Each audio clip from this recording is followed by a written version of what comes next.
incarceration rates in America has been a problem, especially as opposed to minorities. Do you think we've made any headway in the I think legal? it's more important to make headway in our own house.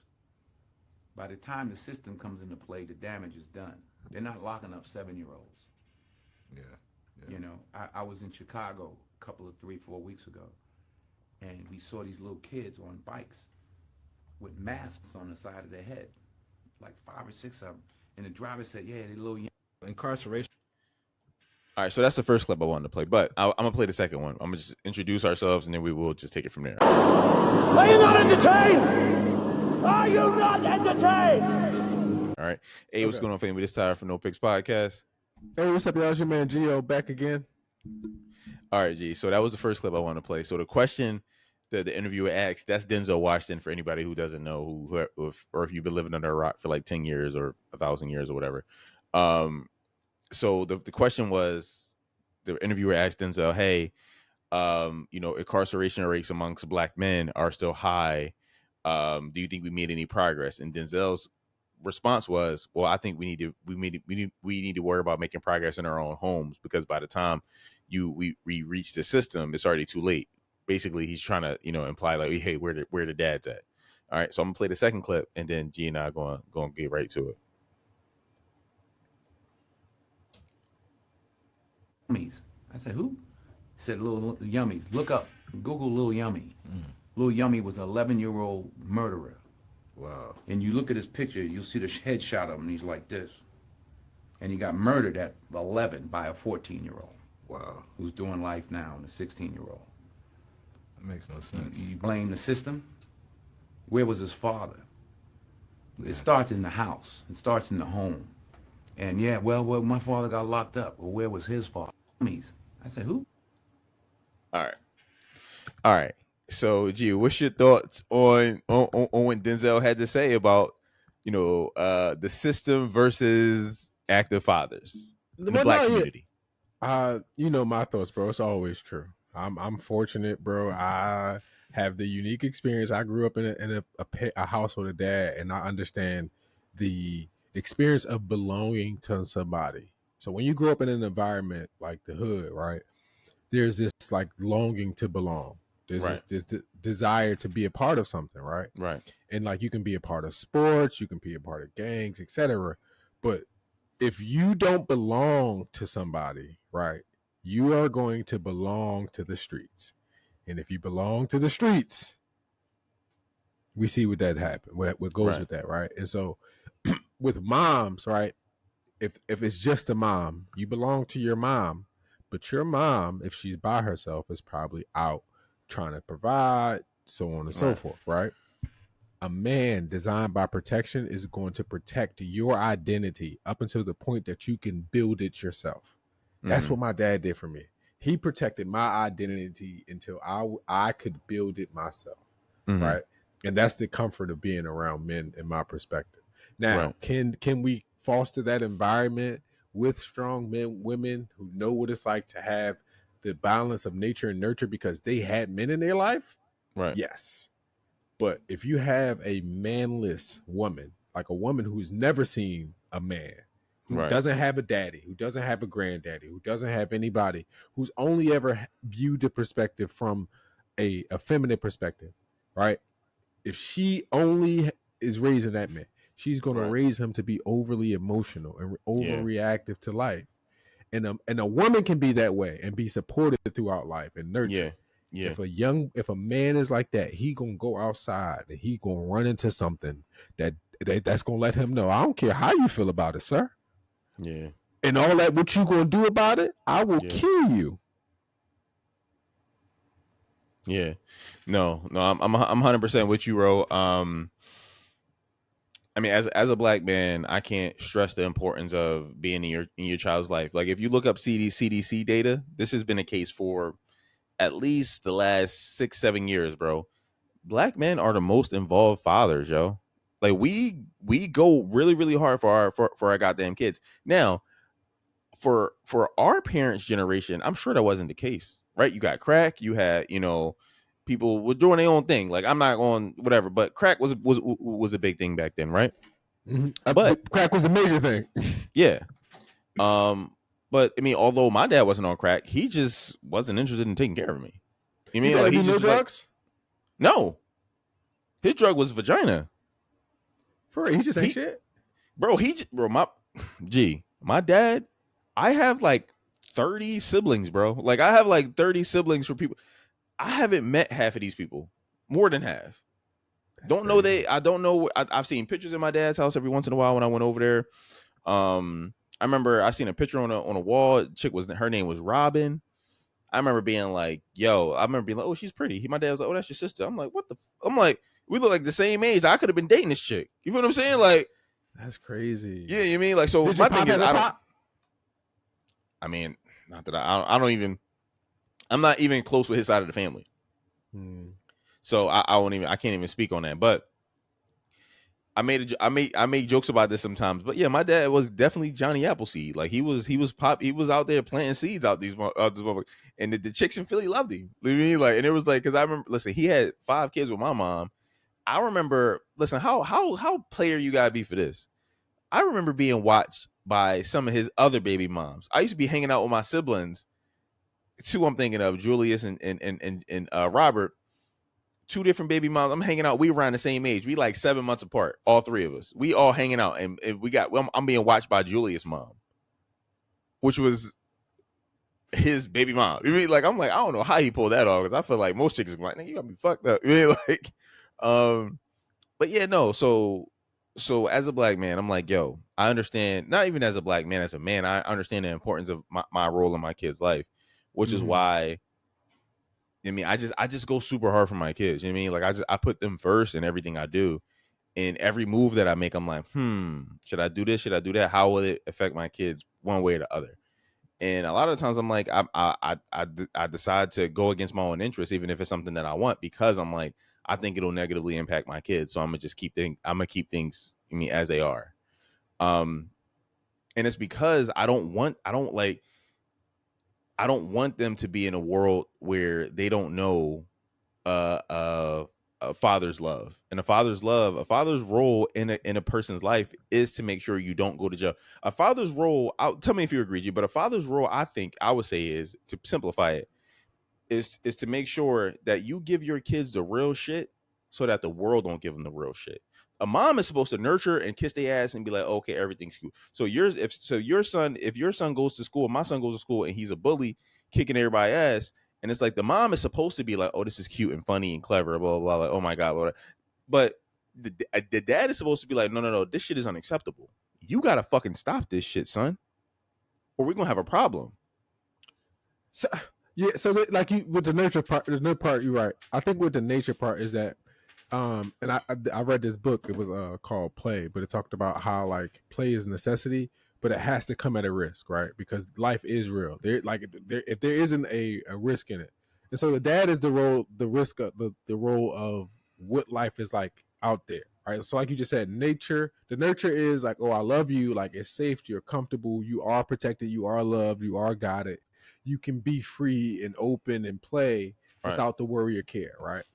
And then the dad is like a reminder of, hey, have fun, but remember, there is some shit that you got to be mindful of. You can get squashed, like you can get harmed, you can get injured. And I have to like teach you how to protect yourself from all of the things that can harm you in society once you go out. And so like I said it earlier, I think a father's role is to protect you from all of the outside forces, whether they be physical, spiritual, mental, so that from all of like outside forces that are trying to manipulate you, so that you can be self-governed, so that you can create yourself, so that you can create your life, so that you can build what you want to build, so that like, yo, whatever you want to be, you like, yo, bro, I'm just going to nurture and foster you to the point to where you can take over your life and run with it. And I'm going to be over here always cheering you on. But I got to protect you from all these fucking forces that's trying to steal your energy. They trying to like make you a part of that. They trying to make you think this way. They trying to make you think less of it. And I'm here to protect you. Mommy going to tell you everything is okay.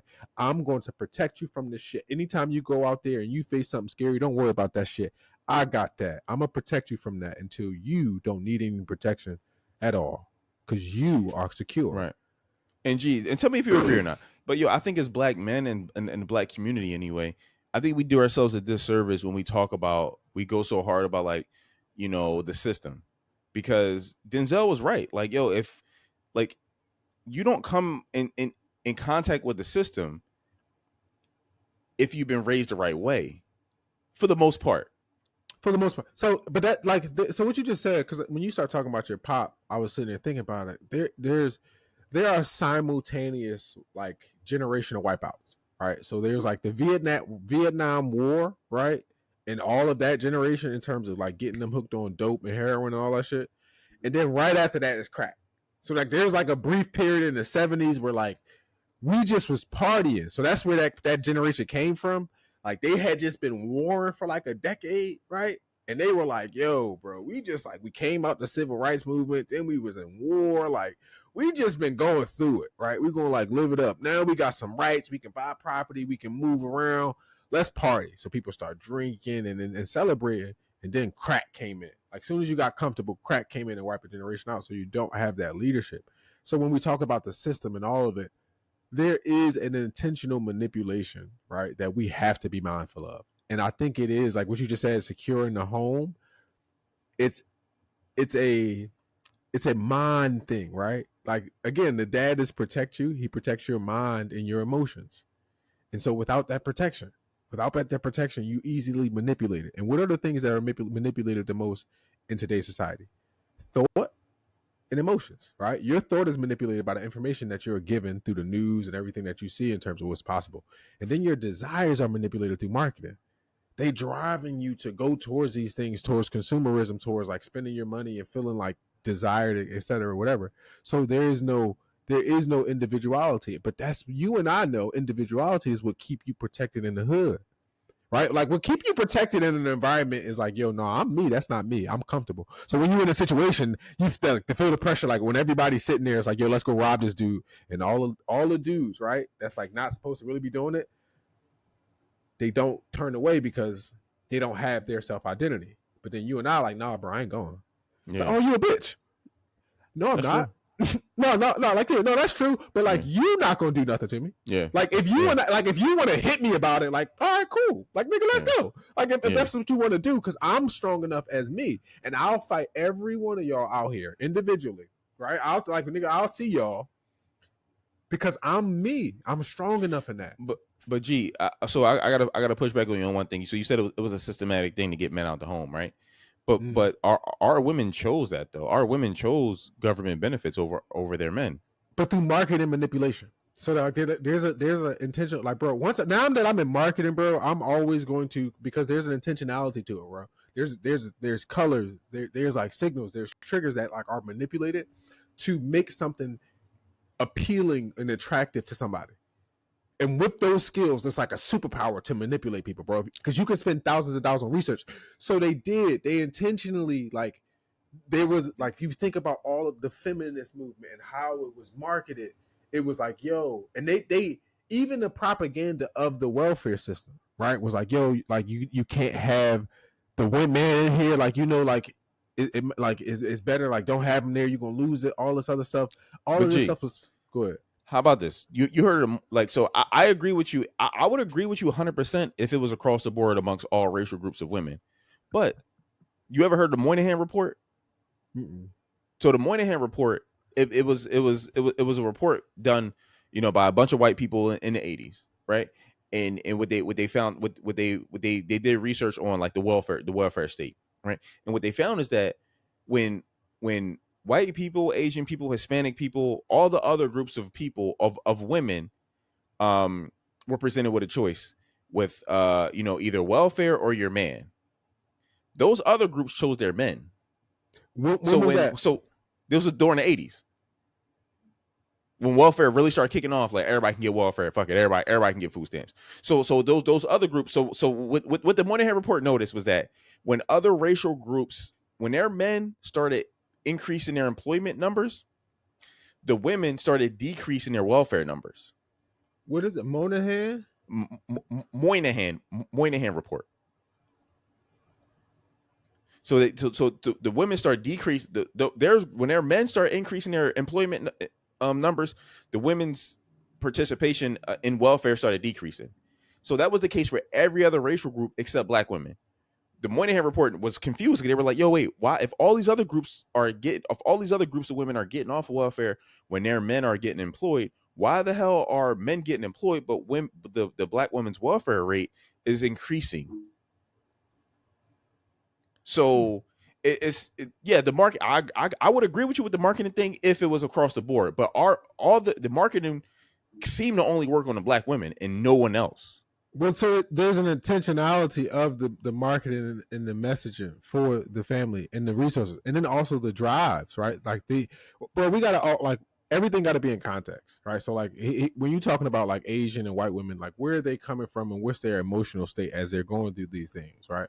So here you are, you have a people who were denied the access to resources of entrepreneurship in the beginning, right? Like the freedoms. So after slavery ended, right? So like the pre-1920s, black people were able to build fast, right? Because we were the skilled labor. We dominated skilled labor. So we were able to like acquire assets, etc., right? There's a transformation of like trying to integrate and all that shit where we kind of lose those resources. And so the women, right, who are still battered and beatered and like still traumatized from that, there is a sense of just survival that they are used to. These are the same women. When you're saying that like they chose the welfare over the women, over the people, the other people never had to choose like the man over like survival. And so there's a programming that comes from training of being in like, imagine being on a plantation. You can't choose the man. Yeah, but we were in it together though. Like it's not like, so the way you're framing it as if only the black woman suffered, but the black man also suffered. We suffered together in the same household. In terms of the family dynamic, Tyrese. So listen, right? Think about this in terms of the mother. It's more likely for a mother and her children to stay together than a mother and a man to stay together. A mother and like an entire family, because the family infrastructure, again, he not protected. So you can try to listen. As a woman, this is the choice that you could try to keep your fucking family together, and I'm gonna send everybody away, or we gonna send this nigga away, and you gonna get resources. You know your kid's gonna be fine. And but before the welfare system came into be, black men and black women were together at like a 90% clip. As soon as the welfare system hit, everything changed. Yeah, but so again, here it is. They were together but struggling, right? They still struggling to get shit. They fighting. They making it hard. They working hard, but it's hard to get shit. So there's a group of people that's building shit. Like the early 1920s when they was doing like reformations and all that shit. Like they was giving people land and all that shit. Like you saw like the great. You saw like, what is that shit? The Wall Street, the Black Wall Street, all that stuff. Like those type of movies were popping up, right? Right after that, there was an intentional destruction of that. They're like, hold the fuck up, these niggas moving too fast. And so that's when Jim Crow and shit start making it harder for you. So imagine going through 30, 40 years of like Jim Crow trying to work, and y'all together, but y'all struggling. Yeah, we together, but listen, yes, hold on. But y'all were still together. We together, we struggling, right? Here we are, the world is transitioning. And then there's this kind of upheaval. I'm not giving them a justification. I'm just saying a possibility in their thoughts. Again, the choice was survival of us, me and my children, versus like trying to hold on to. But they were surviving before though, G. But after, during the Reconstruction period, black people thrived the most. We thrived the most during that time period. It was getting dark again. Like think about it, bro. It's getting dark again, right? It's like this, like. So even if it was getting dark. Even if it's getting dark, listen, you can't get around the fact that they chose welfare over men. You can't, like, there's no way to get around. There's no way to get around that. I'm gonna look at the report and look at it. Look at the Moynihan report. Look at the Moynihan report. They were the shit that blew their mind was that, hey, all these other groups of women, their welfare rates go down when men's employment rates go up. The only one that was the exception was black women. They were like, hey, they're leaving their men. What trauma or what issues do we know to be different from those groups? And I can directly relate to a trauma in which the black woman wasn't able to try to preserve. Asian women were not women, bro. Asian women and Hispanic women were not thriving in this country back then. No, I'm not. They were not thriving. I'm talking about the trauma of slavery. I'm literally like, because listen, bro. My grandmother was a sharecropper. My grandmother lived on a plantation, right, and received little to no payment for her work, based on a structure that came immediately after slavery to give black people just enough to survive. But My direct grandma. we did So that's better. 1920. But we did better during But Jim Crow and all that shit. We we were better off and more coupled during Jim Crow. No, we we started were.